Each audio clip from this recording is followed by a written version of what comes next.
And we have Matt on the left playing Blue-Red Murktide. And then we have, we were muted for a bit. Sorry, guys.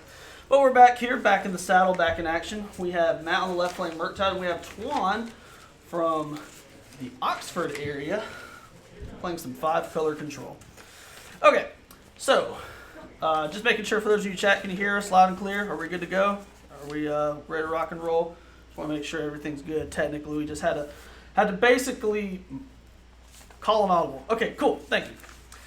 All right, so looks like we have a Windswept Heath fetch here for Twan, and we apologize for this really strange Google Earth camera angle. We had to move our feature match area out of nowhere, so apologies for that. Since you kicked the camera, is everything okay? Yeah, Cameras look fun. Okay, cool. We kind of have a little Google Earth aspect going on here, but nothing too bad. Google Earth. Looks like we have a breeding pool on Twan's side, and Matt seems to be utterly indifferent to this. Matt's like, I don't care. I'm going to pull up my fantasy team, see what we're doing. I got them to pull their companion out because I want to text people. Sure. That's smart. So yeah, Josh, just a minute ago when we announced the matchups, it looks like Oyster the Pig put in the chat, Beanstalk is quite good against the Murky boys. What are your thoughts on that? I think it's very situational. I think Murktide, much kind of like Merfolk or any other like tempo deck, even Rhinos, if you can get Beanstalk out and then you can continue to ride that card advantage, all of your removal spells begin to cantrip. All of your removal spells replace itself, and you're able to get ahead. If you get one Beanstalk, you're good. 2 Beanstalks is actually kind of dangerous because you don't run a lot of threats. Now, this deck actually runs on dangerous for the control player. For the control player, yes. But in a way, yes, Beanstalk is really good. However, Matt, if you look at Matt's list, Matt is running 2 mainboard spell snares. So that is included. That is something that he's definitely going to probably snap off to make sure that doesn't resolve. Because if Matt can just keep his opponent underwater and just basically play his game, he'll be okay. Sure. As we see here, we see a Ren 6 that's resolved. Or maybe on the stack. Matt does play Subtlety in his list. Sure. Also would have been a great spell snare target. Unfortunately, Matt tapped out there as that resolves. That's out turn 3 to very true. Can you look for Matt's? Yeah, fine. Yeah, so it looks like we get a Preordain on the stack. Matt may be digging for a land here. He's not played a second land yet. So we'll see how that turns out. I feel like Preordain, Matt's. So Twan definitely this is definitely where you want to be. You want to resolve your Planeswalker, and effectively, if Matt can't get an Unholy Heat going down, Twan's just never going to miss a land drop for the rest of the game. Twan's just going to ride this card advantage with Red 6, and it might just bury Matt. So Matt needs to get something going, and it looks like Matt also missed a land drop. Did he miss the land drop? Which, that's pretty rough for Team Murktide. I do enjoy me a nice spell snare. David, MTG David Bo, let me tell you, whenever I spell snare something, I holler.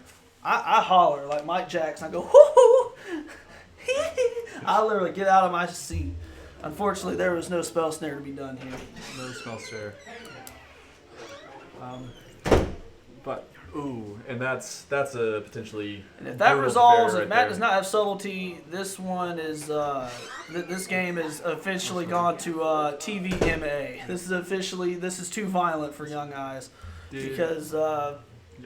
Did Tuon downtick the Teferi there to draw a card? I believe that's an uptick to 5, and that's what I would do. Sure. There is no rush. You are so far ahead.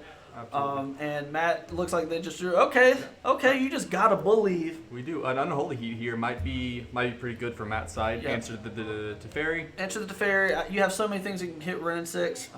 That is a Ragavan, and that is a nice, juicy, meaty, full of calcium target for that Teferi. So.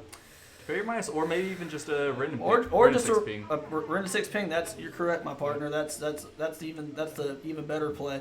And they didn't seem very interested in that, which means they probably have an infinite amount of removal spells, including this prismatic ending, that's going to put it in exile. So it's gonna be tough for Murktide. I mean, I sound like a broken record, but an EI would be a nice start. An EI would be where you want to.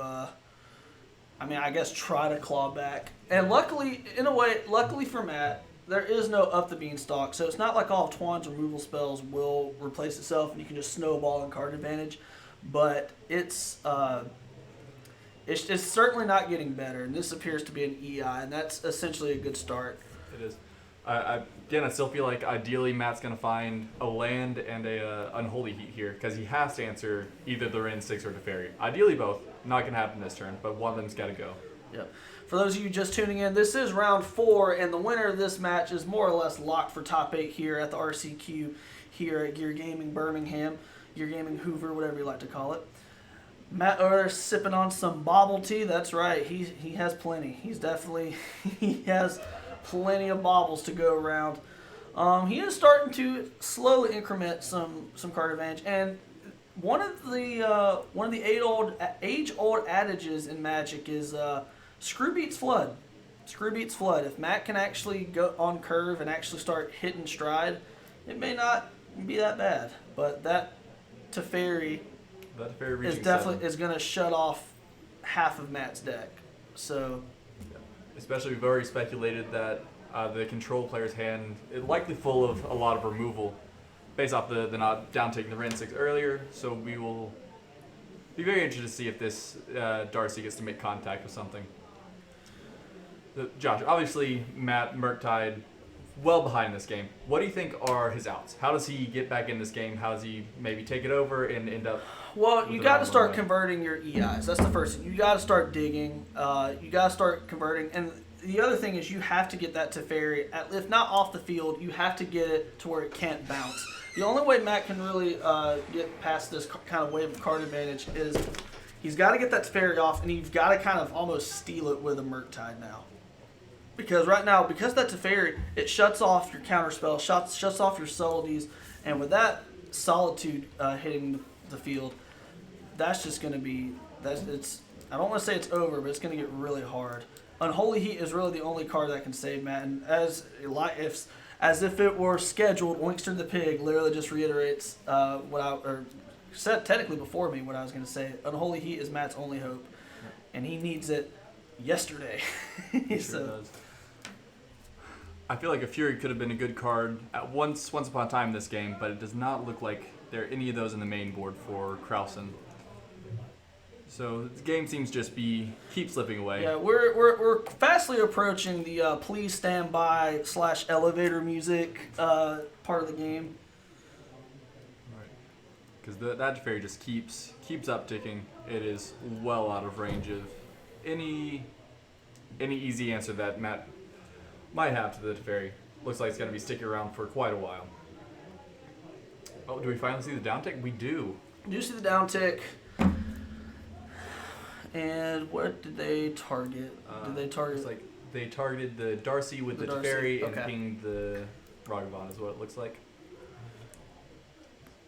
So it seems like control maybe... This matchup does seem tough sledding for Murktide. I feel like every card... It's definitely not the worst matchup for Murktide. It's nothing like Hammer, but it's certainly, as they get their promo card just thrown on the battlefield, it seems like every card in their deck is just incidentally strong. You know, you have Ren 6, which can downtick and kill a Bragman. You have Teferi, which shuts off their deck. You have Solitude and Leyline Binding and all these spells that are just cheaply costed that will trigger up the beanstalk. You have the One Ring. By God, you have the One Ring. There are just so many spells in this deck that are just... And you have Delighted Halfling, which will essentially... It'll basically force a bolt, because then all your other spells become encounterable. And as we see here, we see everybody's favorite card, the One Ring. Just in time. Just in time. You know what? I'm not going to lie, Drew. I think Twan is going to win this game. I believe so. I think that is my bold take. An offer. Chat, what are your thoughts right now? What do you think about the One Ring? Do you think if that resolves, do you think Twan will get this? Okay, we have an Unholy Heat. Matt's hand is freed up now. About 6 turns too late, but still there. Yep. Matt trying to fight the good fight. Slam down a Murktide. Okay. Yep. All right, this is exactly what you were describing earlier, Josh. But what's still scary from that side of the board is the control still has, 6 cards in hand, maybe? 6 cards. A bunch of cards in hand. They're going to start drawing cards with the ring. And Matt is, although his hand is unlocked, he only has 2 or 3 cards in hand. All right, well, Alright, second the Murktide. die has been cast. We have 2 fat Murktide regents, and Matt is basically saying, look, you have to kill me now, or you have to deal with this. I'm going to put you on the spot now. Unfortunately for Matt, Twan's list is chock full of answers. We're talking 4 Solitudes, 4 Leyline Bindings. We have 3 other Teferis that haven't seen play. We have 3 other One Rings that haven't resolved. And Matt's basically on F6, so... And there's one of the answers right there. And there's the second answer right there. Boy. And that's probably going to do it, ladies and gentlemen. Twan has a clock. He has a Renin 6 that can slowly just eat up the game. Matt's on E. So now we're basically in that deterministic part of the game where you just kind of have to put lethal in play. I'm sure if Twan resolves an Omnath, I think that'll be enough for Matt to scoop him up here, because a game like this is not easy on the eyes. It's not. It's not easy on the heart or soul if you're the Murktide player or a Murktide fan in the audience. Yep. And this is where Oinkster the pick. And Oinkster, you do bring up a good point. That just with the Beanstalk being able to cantrip on its own, but then all your removal spells just cantrip also. Too much. And Matt finally agrees with us. We're gonna move on to game 2. Let's take a look at the sideboards here. Drew, you have Matt's sideboard. Go ahead and recount that for us. Just read out the whole sideboard. Yep, go ahead. All right, so looks like we got 2 Furies, Blood Moon and Magus of the Moon split right there. I imagine we'll be seeing probably both of those versus the 5-color control.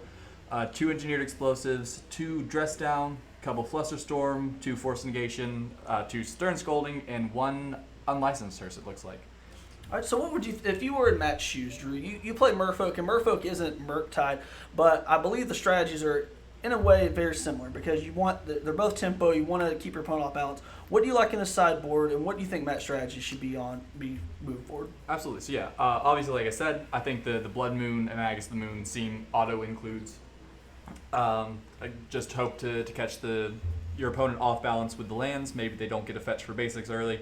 Maybe you just catch them off guard, which also means he'll probably want to answer the Light Halflings early if they get slammed down. Flusterstorm, strangely enough, doesn't seem too good, because I don't think the control player plays many instants and sorceries in the deck, but Force Negation seems quite strong. Make sure they don't get the Teferi on the board. Try and keep Renin 6 out of the question. Again, just make the Blood Moons even sweeter if you can keep Renin 6 out. The one big question mark from my perspective is, what do you think of the Furies, Josh? I feel like they can answer the early Delight Halflings, maybe be an extra answer to Planeswalkers. I like Fury a lot, and the reason I like Fury is because, like you alluded to, with Delighted Halfling, but also you're going to get into those moments where, kind of like in that game 1, where your opponent's going to have a Teferi and going to have a Renin 6, and if they go Teferi minus something, you slam down a Fury, it's a 2-for-1. It's a clean 2-for-1. So I like it. It's a good equalizer card. As for Twan on their side of the board, in their sideboard, they run 2 Boseiju, 2 Chalice of the Void, 2 Flusterstorm, 2 Dovin's Veto, 3 Endurance, 3 Obsidian Charmaw, and 1 Emrakul the Promised End. I honestly didn't even look at any of those other cards, because all I care about if I'm in Twan's seat are the 2 Chalice of the Voids and the 3 Endurance. You could make an argument for maybe like something cute like Obsidian Charmaw or an Emrakul if you think the game's going to go long. And it might go long, and it might be something worth thinking about. But Matt's really just going to try to trim the fat. And really all you have to worry about is being proactively good with cards like Chalice of the Void, cards like Endurance. That's really what you have to worry about, because as long as you can keep Matt's deck, as long as you can keep Murktide underwater with a deck like this, your deck is, now I've used this word so much in the stream, but your deck has just so much inevitability in your answers that it's just about time. It's just about staying alive, churning with up the beanstalk, and just riding that wave of card advantage to the finish line. Sure. So is there any question to bring in Dovin's Veto, perhaps from the control side? Because obviously there's the big question of Blood Moon. Control player does not have access to the sideboard, doesn't know there's only one. They could be expecting 3 or 4, and you want to make sure that you can counter that, I feel like, from the control side. And that is actually a very good point, my friend. I didn't even consider Blood Moon on Matt's side. However, I think if I was wanting to target Blood Moon, I would bring in the 2 Boseiju from the sideboard instead. Although you could say Dovin's Veto would be good for also like EI. Yeah. But at the same time, I feel like I'd be more inclined to Boseiju. It's tomato. I feel like this would be more player dependent, depending on what Twan wants. Coffee Money, we have Matt is up a game. How did you do that? Matt is down a game. Or Matt is down a game, sorry. I was looking at Twan. Yes. Alright, so yeah. We have Twan up a game, and a game that was kind of given up, kind of done from the start. Matt kind of stumbled on lands. Twan resolved to turn 2, Ren and 6, turn 3 to Fairy. I was about to say, you said that Matt won that game. I was like, there is Matt, no yeah, way Matt that man could have won that game. Let me apologize It's for like, did he pull the Glock or something and be like, concede? Like, there's no way. Trust me, for those of you watching the stream, do not mistake my words. Matt got clocked that game. All right? Don't mistake my words. All right? I apologize. If there was some confusion, which I don't know how you could get confused, because Matt resolved like maybe 2 spells that game. Looks like we're looking at another expulsion from the commentator side. Josh getting kicked out after this round. That's right. Sad Christmas for Josh. Sad Christmas. That's what indeed. Matt got. Matt got sad Christmas. Yeah. That man got coal. And obviously there's a lot going on from the control side, but I feel like it really does come down on some level to that stumbling on lands. Yep. The one land from Matt, I don't think it's an unreasonable keep. He has one land preordained and a consider to follow it up. I think it was a fine keep. He just wasn't fortunate enough to find the land in the top 4 cards of his deck. And sometimes that's just the way the cookie crumbles. That's right, chat. Use that Josh emote. I deserve that. You should. But if you want to see more of that Josh emote, if you want to see more punts, feel free to watch me later on this week when I start playing your awful decks you guys have sent to me. All right, so we lead it off with a turn 1 Ragavan. That's a good play. Now this is a good chance for Matt to get some advantage. Now, very important here. It's a non-zero chance. Non-zero chance. If Matt slams down a turn, if Matt is able to hit a Teferi, this could be insane. Just a land. Just a Misty Rainforest. But still, great card advantage. Now Matt's going to be able to leverage this advantage to just eke out some more card quality. That's counterspell mana open. I mean, there's a lot of, sound like a broken record, but Matt's just going to be able to ride that incremental mana advantage. Sure. So here's something very niche that I'd like to point out and talk about for a second. It looks like on turn 1, Matt led with the fetch land into the Steam Vents. Turn 2 followed up with the Spire Bluff Canal. Now what that tells me is it seems like Matt probably drew the Spire Bluff, right? Otherwise he would have just played that turn 1. Is there any reason that he would have played the fetch land into Shock Land turn 1 over the Spire Bluff? That's a good point, and that's definitely a solid read on the situation. I believe he may have just now drew it, or he might. I don't understand why you want to fetch up to get card selection. You don't really know what's on top of your library. Thinning the deck on turn 0 means nothing. So, yeah, I think that's very astute of you. I think that's a good point. However, Matt is absolutely churning right now. He has the turn 1 Ragavan. He has the turn 2 DRC. He has the EI with the Surveil trigger. Matt is, this is pretty much how you would draw it up on the Murktide side. Just get underneath the 5-color control deck and just try to get ahead. I think so. Now, how important do you think it is to answer that Delight Halfling right now? Is it something to be concerned of? Something to just let slide? Where are we at with that? I think you would eat it, and technically this is a way to eat it. I mean, Matt may not be super excited. He might just play another Ragavan, like he just did. Seems like a good trade. But I mean, that's a way to get rid of the uncounterable threat. Now, Matt is a very astute Murktide player, and what is probably going through Matt's head is right now is, what if my opponent plays either a Ren 6 or a Teferi Time Rattler? Either of those cards would be really bad if they resolve. I wonder what Matt has in his grip. If Matt has like a Subtlety in hand, or if Matt's just willing to trade off a Planeswalker for one of his resources. Go resource for resource. And it looks like there's going to be a Ren 6 here. Probably, yep. And we're going to see if there's a Subtlety. And that's what I was alluding to. I feel like Matt, the way Matt played that hand, he knows that there's so many Planeswalker spells, that, or even a Force Negation, but there are so many Planeswalker spells that are really bad for him right here. So I felt like he had to have some type of interaction. Otherwise, he's just giving away a creature for free. And it appears we were correct in that assumption. That's some hot cheese right there. Just a little fondue party. Mm-hmm. Pitching the Spell Snare, not. I feel like he would rather be able to counter with the Spell Snare, obviously, keep the forces in hand, but I think still fine trade-off. No, we're full on NASCAR right now. We're full on revving up them engines. DeFair, welcome to the stream, friend. How you doing? We have a good one going on. So it looks like, what is that? 2 cards left in hand from the Murktide side. Still a pretty full grip from the control side. Still a full grip. We have a Fury. That could be brutal. If there's no subtlety, then this could swing the tide in the other direction. It will at least kill one thing. And it looks like Matt is considering, if I had to guess, Matt's probably going to cast some sort of Consider. Otherwise, you would just fire off the counterspell. Sure. So, Matt's probably gonna look for an answer right In the now. consideration, subtlety. Oh my Perfect. God! I didn't even That's- see that treasure. That is what you want. That's the exact draw. He did think for a second, which makes me Yep. wonder if second card in hand might be a counterspell hanging back. Yep. And now he puts it on bottom. Puts on bottom. Ladies and gentlemen, now we see the real strength of Ragavan. Yes, Subtlety was really good, but Matt would not be able to leverage that mana without the Space Monkey. Ooh, And that's everybody's favorite Magic card. Say it with me, chat. Everybody's favorite Magic card, the One Ring.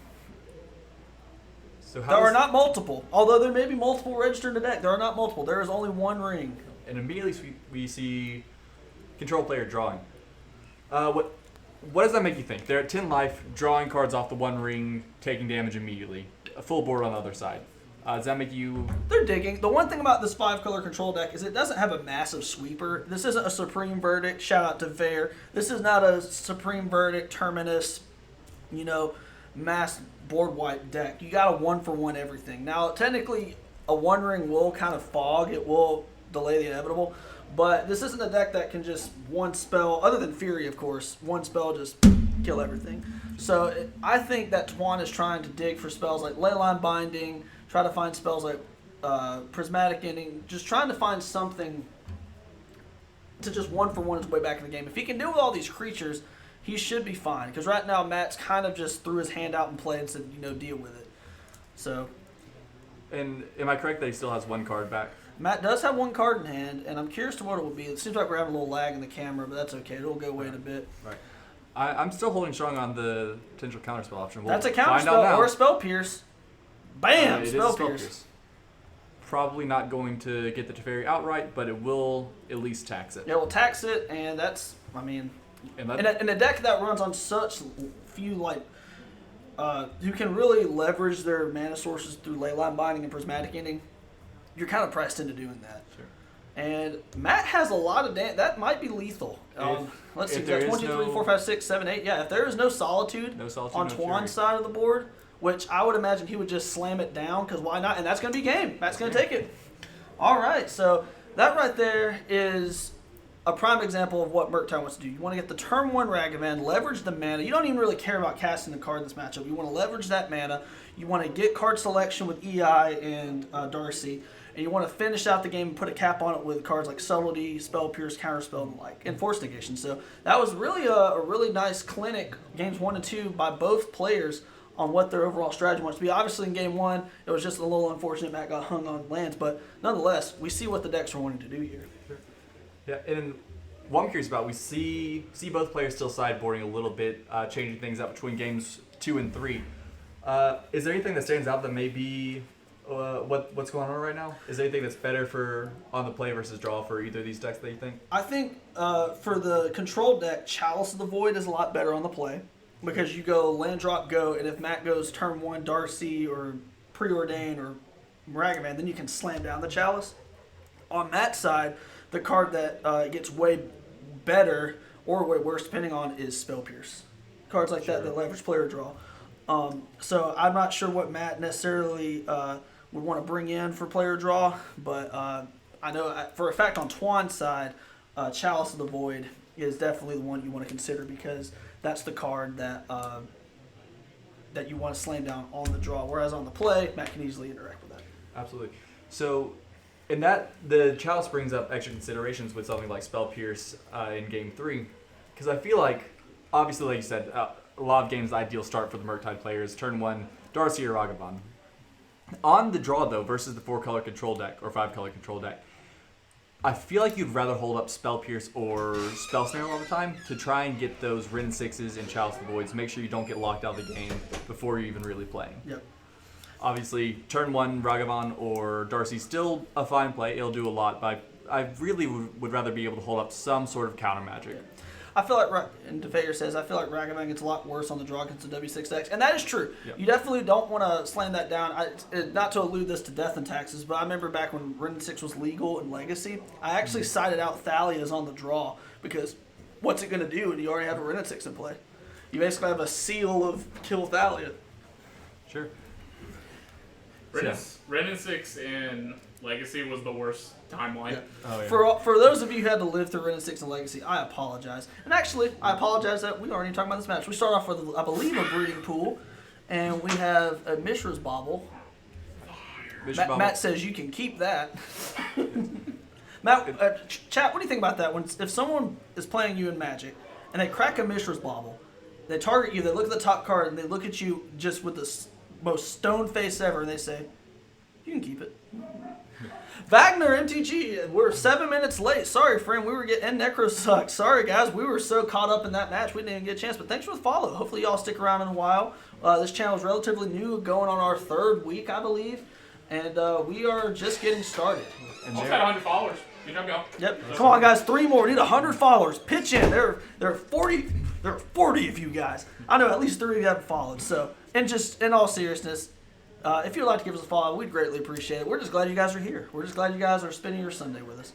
And that is a brutal interaction because that is a up the beanstalk plus solitude. Matt needs a subtlety now, and even now it's a little too late. This match has gotten really hard for Matt. And this seems like a very aggressive take from the control side. But again, I'd like to point out the land situation. As we're seeing, Matt misses his second land drop for the second time in this match. And I feel like there was some indication of that from his side early on, because he turn 1 with the fetch land, plays Bobble, targets his opponent.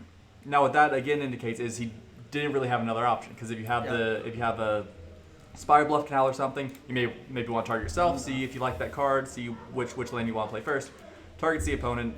That indicates there's a decent shot that he's just stuck on 1 land. So I like the aggressive Solitude. You get to draw your card back. You get to answer the Ragavan and keep treasure tokens off the board. I'm not going to quite turn on the Sarah McLachlan song from the ASPCA commercials, but if Matt misses 1 more land drop, you guys are going to be hearing some Sarah McLachlan tunes, because that's what this is turned into. It's turned into a Sarah McLachlan special. We have 4 land drops with an absolute stacked hand. Every spell is going to replace itself with Up the Beanstalk, and it's just going to be really tough. Pyrojack, thank you so much, friend. Thanks for the follow.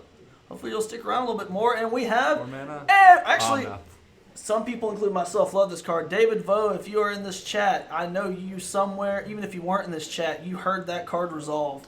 Yep. Because me and you, we both love that card. This is going to get really tough, because is that going to be a Fury? All right. Yeah. We'll go ahead and give a warning to chat. There's 2 dogs running around the house, or running around the store right now. We had to move stuff. So if the camera just flies off, then that's because a corgi just kicked it off. Yep. Elder Jeep Fiend. What a great Twitch handle, friend. Thanks for the follow. Come on, we need 1 more to 100. You know what happens when we hit another 100? Drew 200. Takes his shirts so off. Keep it going. That's right. Drew will take his shirt off. I'm just kidding. Please don't unfollow. That's right. All right, and yes, we do have some beautiful dogs, beautiful doges going around here. All right. Shout out to Gear Gaming. All right, so we have an EI, which did Matt cast at the same turn he laid a land? I do not believe so. Because if that's the case, it's an ugly one. If not, I mean, we're still punching, we're still playing. I believe you took the turn off, cast the Spell Pierce on the last turn to get that 1 ring. Expressive Iteration. That was an unholy heat pitch with that Fury to Fair. Up, and we have another Omnum Noms. That's gonna be tough. If Matt can answer this, I think it's time to play Jingle Bells in D minor. Yeah. Sad Christmas. Yeah, we're gonna have Harry Potter on the recorder.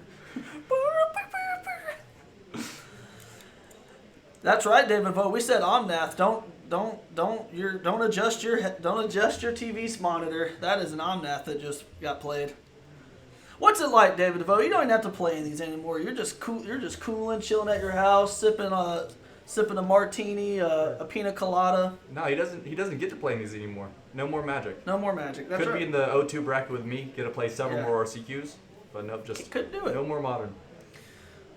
All right, so we have a desperation Murktide here, and this is just, I love Matt as a player.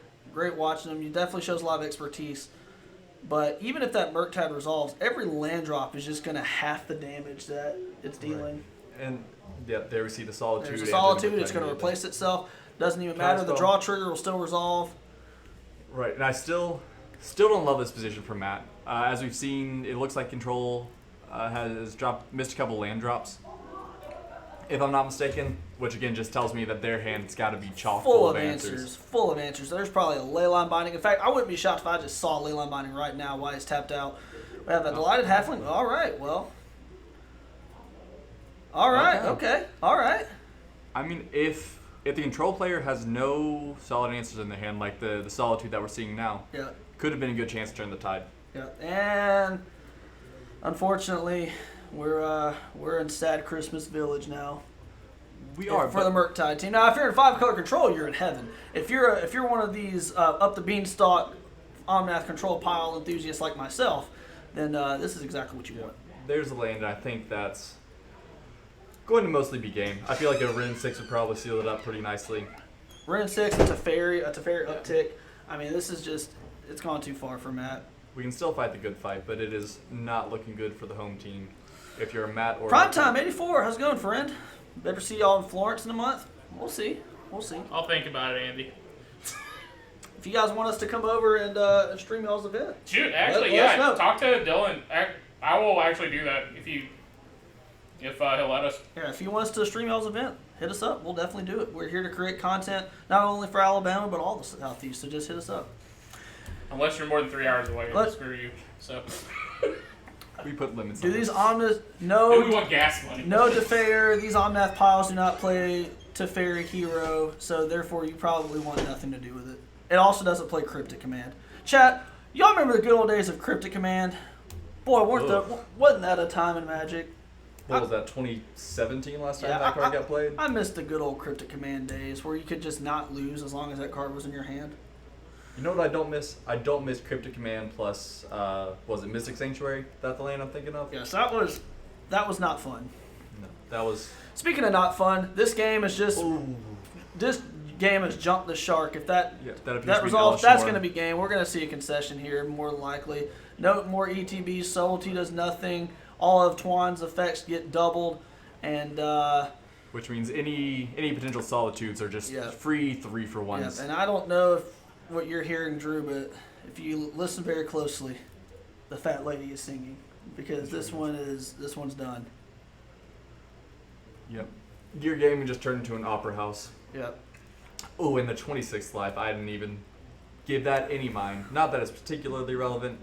Control could be at anything above 3 life. It's all going to Yeah, be right the now same. Matt probably has a hand of like 2 gift cards to Wendy's, a Dave & Buster's gift card, a buy one get one free appetizer from Applebee's, Merfolk Trickster. a Merfolk Trickster, a Monopoly get out of jail free card from the 2006 board game edition, I think Matt would trade his entire deck for get off jail free card right here. Chipotle gift cards. That's right. 'Cause if this is not a prison sentence, I don't know what is. And Teferi, and that will probably do it. Come on. Now we bounce. And this is just some real grit from Matt didn't from the even Murktide bother side. writing down. Yeah, you know it's over prime time when Matt's just like, let's just going through the formality of it all. But give Matt credit. He is reduking this thing. He was He going to sure fight is. out until his life is 0 or below. Respect the grind. And Do we're we gonna see draw the and concede. draw a concession, or are we gonna make that'll the do it. swing? Yeah. All right, Twan's going to take it down 2-1 in a pretty unfortunate game 1-3. Wasn't very competitive, but hey, that's just Magic for you sometimes. Right. And so as this will be going into round 5 next, I believe. Matt still live for top 8. I would not be surprised if we see a Murktide game back here for round 5 in the win then.